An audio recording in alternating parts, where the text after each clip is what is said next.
মাদারিহাট বিধানসভা উপনির্বাচন। মাদারিহাটে 14-69 বুথে mock poll শুরু হয়েছে। সকাল সকাল বুথে ভোটারদের লাইন।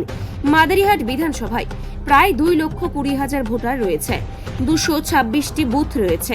মাদারিহাট বিধানসভা প্রার্থী রয়েছে 7 জন।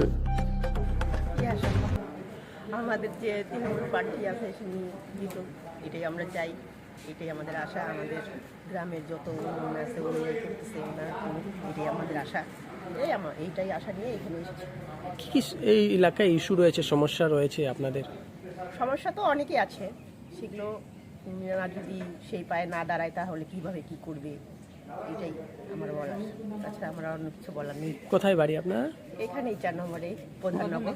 মাদারিহাট। হ্যাঁ, মাদারিহাট প্রধাননগর। কি নাম? পূর্ণিমা সরকার দাস। আমাদের তো এখানে আমাদের আনন্দ। হ্যাঁ ভোট তো দিতে আসেন, ভোট দিতে আনন্দ লাগে। হ্যাঁ, তাহলে এই জন্য তো সকালবেলা ভোরবেলা কাজটা সাজা এসে বসছি। আচ্ছা, এই এলাকায় কি কি সমস্যা রয়েছে আপনাদের? কি মনে করছেন আগামী দিনে আপনাদের কি যারা সমস্যা কি আর তো থাকেই যায়, সমস্যা কি শেষ হয়? সমস্যা থাকেই যায়, সমস্যা সবসময় থেকে যায়। কি আশা রয়েছে এই ভোটের উপরে? আশা এখন কি হবে এখন ওইটা তার বলতে পারি না।